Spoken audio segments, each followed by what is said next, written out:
With so many gaming events going on year to year, a question we commonly get from publishers and developers is what events should they be a part of? Is it one of the smaller ones? Is it one of the bigger ones? With years of data, what we plan to do today is hopefully discuss and find out what one might make sense for who. Thank you, Ryan. So we've been looking at data across the last 3 or 4 years, looking at the key events, key showcases. As Ryan mentioned, there are so many of them. We've already kicked off the year. We've had a really good state of play, which got really well received. I know a lot of us here in the office enjoyed watching that one. We've had the Steam Next Fest, which arguably isn't quite your traditional showcase, but is obviously hugely important, particularly for many indies out there. Over the year, we typically see around 120 showcases. There are many, many more much smaller ones or very campaign-focused ones. Around 30 of them are what we would classify as key events, and we track those on an annual basis or regular basis. And what might some of those be? Well, obviously, you've got the big ones. The Jeff ones are sort of the holy trilogy, as they were, of the Game Awards, Summer Game Fest, and Gamescom Opening Night Live.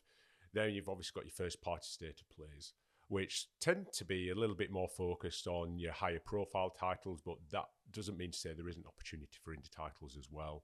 Then we've got a whole host of other ones which are often focused on indies. So you've got Future Game Show, PC Gaming Show, also new ones like Galaxy Showcase as well.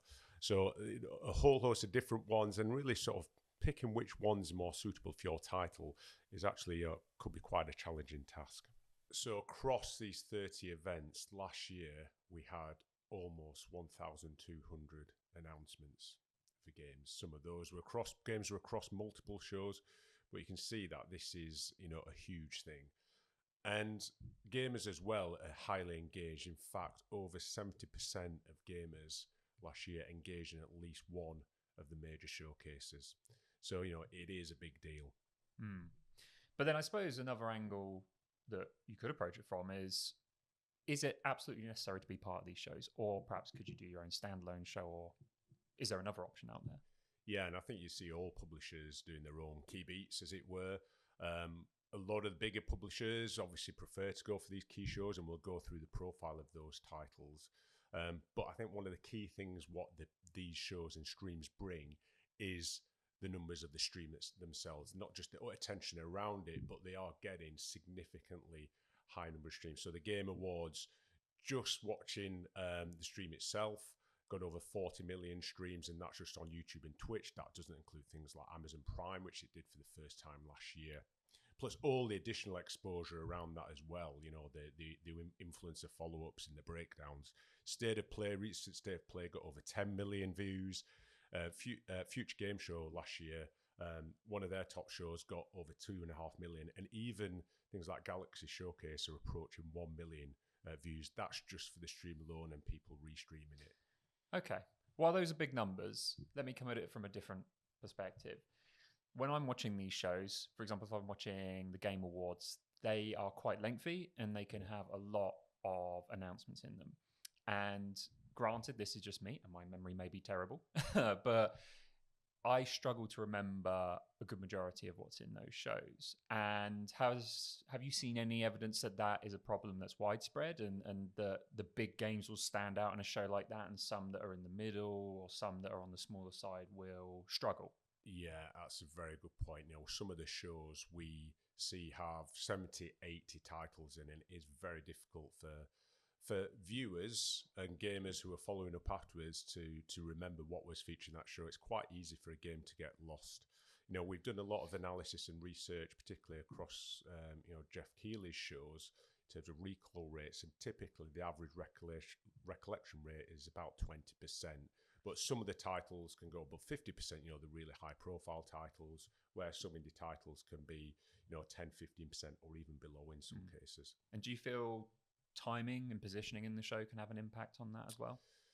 Yeah, and that's another really good point, but that is something which often depends on show. We have seen shows over the last couple of years which have really been front-loaded, where they've gone right out the gates and you get the highest recollection rate at the beginning of the show. Others start a little bit slowly, and then you've all of a sudden got a whole raft of big titles in in the second quarter show. So the recollection rates are higher, and you don't always necessarily want to be following a few of these big announcements, particularly if you're a smaller title.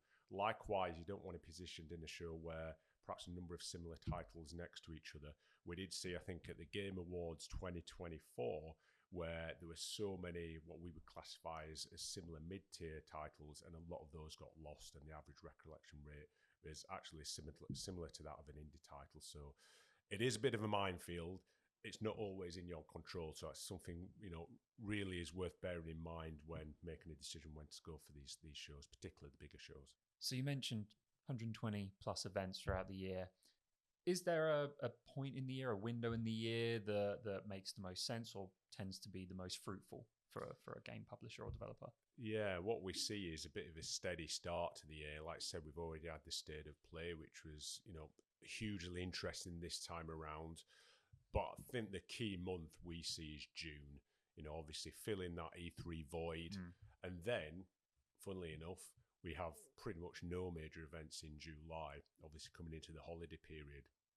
So potentially that sometimes could be a good time to drop a standalone key beat. And I think that's the other key thing, which we'll probably talk about in a short while, is not having or being in part of the showcase and not having any follow-up. It's important to keep that momentum going with additional key beats. Otherwise, you know, to try and take control of the narrative effectively. And, you know, as you say, with July, less competition as opposed to June, which, you know, people believe in, you know, want that E3 feeling. Gamers, the industry still treated the same way, despite the fact that for a number of years it's not existed.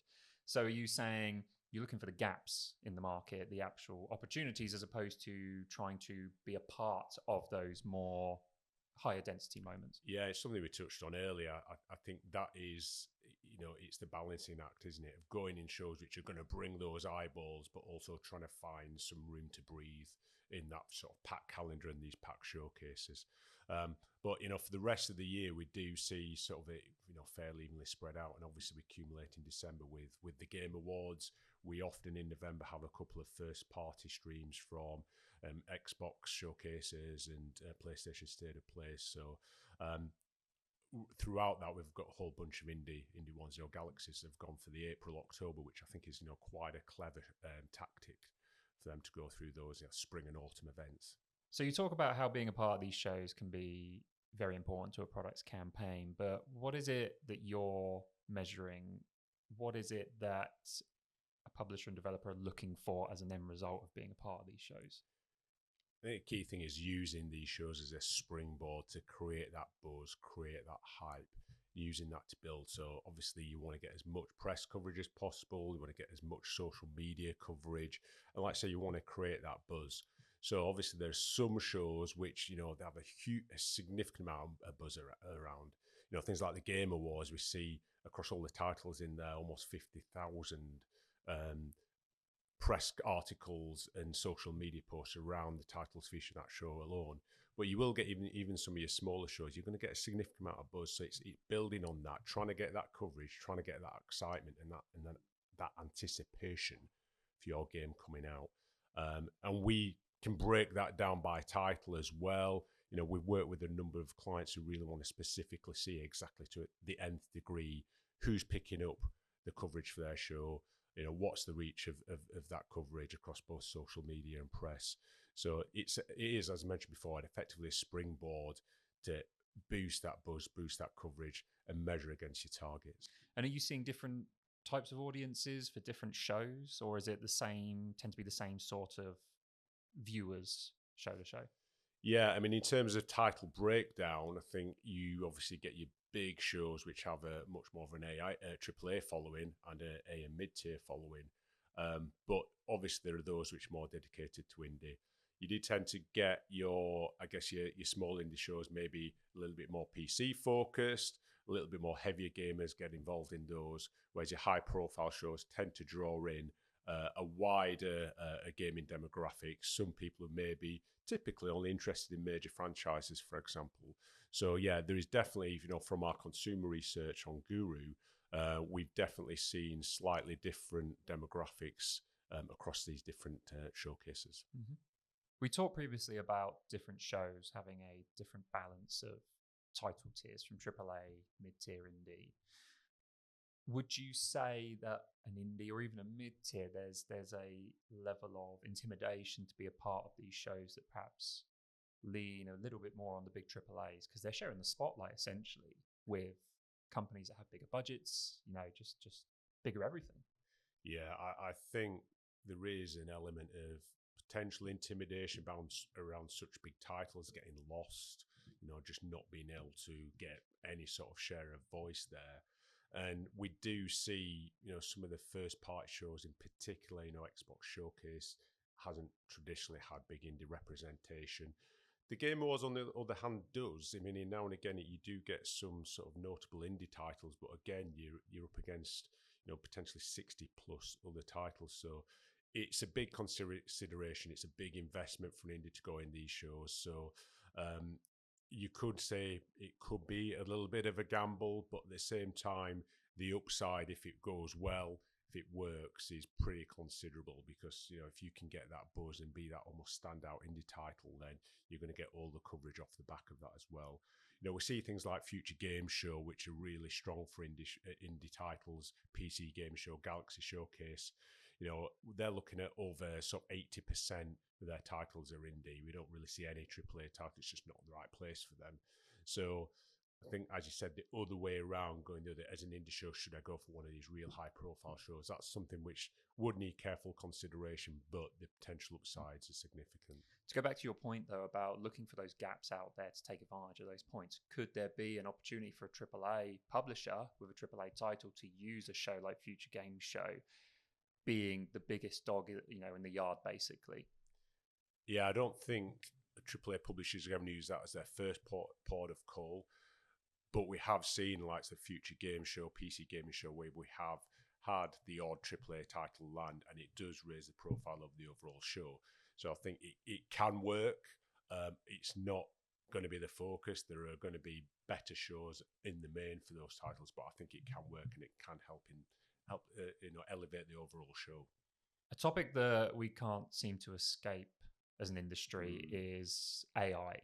And I'm not specifically talking about it from a development perspective. Of course, there's a big discussion to be had there, but more from a consumer perspective. Of course, if gamers want to find out information on games, they would normally go to Google or in some cases ask friends and family and things like that. But we've been doing research on AI and the LLM engines in particular, and we were finding that gamers are actually using these platforms as a replacement for Google or an accompaniment. Yeah. So if they want to find out where the cheapest game is, if they want to find out if a game is any good, or in the case of events that they may have missed, what was actually at the show, what have our findings been showing based on some of those queries that may pop up? Yeah, and when you've got over half of gamers using these tools, it is becoming more of an important part of, I guess, that marketing mix now, trying to understand what's driving your AI visibility. We've run a number of queries past the AI engines for the Game Awards, and we did it at the recent State of Play with some quite interesting results, particularly how interesting the visibility amongst AI platforms differs to the amount of press coverage, for example. So at the last State of Play, God of War, Sons of Sparta was ranked number 1 for AI and number 2 for press. So, pretty similar. But the number 2 ranked game amongst AI platform query returns was Kena Scars of Cosmora. That was number 2 on AI, but it was actually number 15 in terms of press coverage. So they're interpreting things differently. They're taking from different sources, and even the different platforms themselves. So Gemini and ChatGPT are often taken from different sources. We see the likes of Gemini use things like YouTube and Reddit more often, whereas ChatGPT often uses Wikipedia, Metacritic as a source, as well as things like IGN and all the other sources. But it's really fascinating to see those differences, and it's only going to become more important moving forwards to understand how these platforms are effectively amplifying your narrative and how they're putting your title out there and where they're ranking your title amongst other titles. So you think publishers and developers should really be looking to act now on the AI side of things and trying to get a grasp on how they can utilize this, or, get visibility on what's happening with their titles. Oh, absolutely. I say, we did a survey at the end of last year, and like I said, over 50% of people are using, or gamers, sorry, using these tools in this way, and that's only going to increase. Obviously Google with their AI mode is becoming almost second nature. People don't even have to think about using these now, so it's going to become more important. So understanding how these platforms are pushing your title and what you can do, whether that's tweaking your own platforms or your own websites, etc., to get that visibility, it's just going to become more and more important. And do you think that's going to apply to the average Joe as well? Of course, gamers will no doubt use it because AI is new tech. It's exciting, it's fresh. But can you imagine parents who may not know too much about games utilizing these different services as a way to get that information to help them make informed choices on purchases for their kids or even for themselves? I mean, you could argue that it's going to be more important amongst that demographic. If they are less informed about the gaming market, then it will become more of a go-to there. They know that ChatGPT or Google AI mode or Google Gemini is going to be a way to quickly get that response. So I think that's probably where we're going to see the real growth is amongst that, I guess, more passive gamer. Mm-hmm. My main takeaway from what we've talked about today, I suppose, has been that the being a part of these events is of course important, but it's half the battle. It's, being a part of the show is no use to you if it's not promoted your game in a way or had a desired impact. So, doing the due diligence of researching which event makes sense, but then also how you've performed and the end result of that event is just important. And that's something we've been doing for years and years now with a number of publishers and developers through Fusion and through the data we've been tracking. We can help them understand what worked, what didn't. But then recently we've also introduced an alert system so they can be directly notified when something has happened, whether it's they've managed to hit a certain influencer they weren't expecting, or simply a case of they saw a surge in activity following the show. So that about does it for our discussion on the gaming industry's events. This has been our first real attempt at trying something a bit different, trying something, a new medium, a new format to have these discussions and to get the word out there. So we welcome all feedback, whether it's you want to see more of these, if there's any particular topics you want to see, if there's less of me you want to see, we're more than welcome to accept that. Be polite though. Don't be too mean. So yeah, thanks a lot, David, and till next time. The only thing is we're not very funny, are we?